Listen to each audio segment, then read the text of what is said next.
next we're going to go to the bathroom. That's where the majority of falls occur within the home.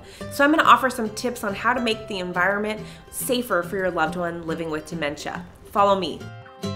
So first we need to consider the water temperature. You want to be sure that it's not hot enough to burn your loved one living with dementia. So you'll want to look at your water heater, likely in the basement, and adjust the dial to ensure that you can't get the water hot enough to cause burns. Next we'll look at the toilet. If you want to spend a little more, you could consider a brand new toilet that sits up a little higher, especially if your loved one has trouble getting on and off the toilet, or they have these handy seat risers, easy to install. This one, you don't have to remove the toilet seat. There are some options that replace the toilet seat altogether. Another great option are ones that have a little more support and stability that come out almost like little handheld railings on either side, so your loved one can, push on and off of those railings when standing from the toilet. Something else to consider, this is all white.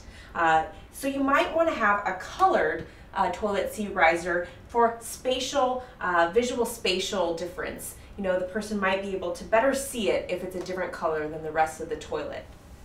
Some other things to consider in the bathroom are things in the shower. So someone living with dementia, they might be a little intimidated if water is coming from a traditional shower head. So you might want to consider one of these handy portable shower heads. They're really easy to install, and that way you as the caregiver can control where the water goes. You can avoid the head, you could do the back of the head to get that shampoo out. Again, you can control the water pressure better, farther away, closer. It really is a handy tool in the bathroom.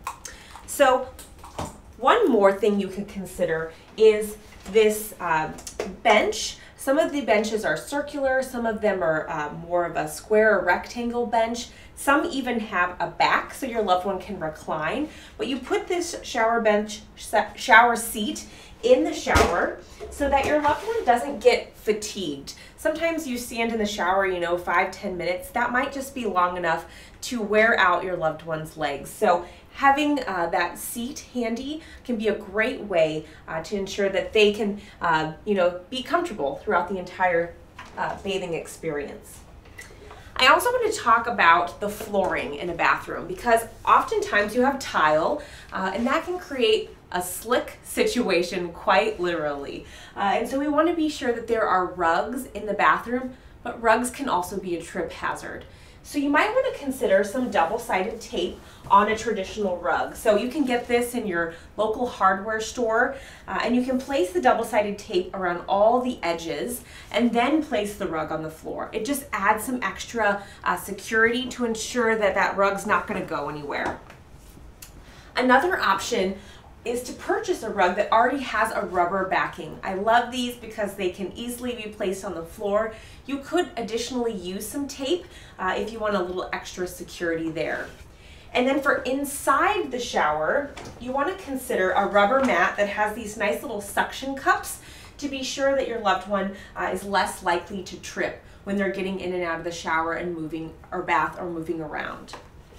And then finally, I want to go over grab bars. I often get asked, should I use a traditional grab bar you drill into the wall, or should I use a suction cup grab bar? My recommendation is the one that screws into the wall, because really suction cup grab bars are really for balance only, not for bearing any weight. So these are going to be more secure, and you'll want to consider the placement of a grab bar. So I'll walk you through that now.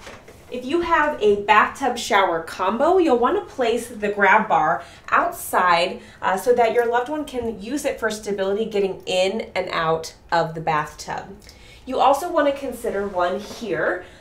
It'll depend on the height of the tub, the height of your loved one. You want to be sure it's in a spot where they can get in and out of the tub and use this for stability.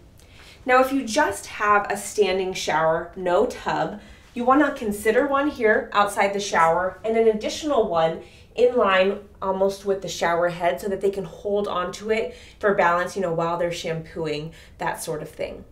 You want to consider grab bars too around the toilet. I mentioned earlier that you could have the toilet seat riser with the handles in a situation like this where there's no wall next to the toilet. But let's say there is a wall here. You could install a grab bar so that the person could use it when they're getting down on and off the toilet. And there's some other spots around the house that you might not consider a grab bar, but they can be really handy. So I'll go over that next. Anytime you have a few steps in or out of the house, that's another great place to consider a grab bar, like the garage or an outdoor entrance to the house. So here I'm at the back door, there's a couple of stairs, so I would want to place a grab bar right here. That way I can hold on for stabilization as I go in and out of the house. And in the garage, if you're worried about space, they have these great grab bars that kind of come down from the wall, and then when you're done using it, you can put it back up against the wall to save some space. So no matter the location within your house, there are grab bar options that will fit any environment.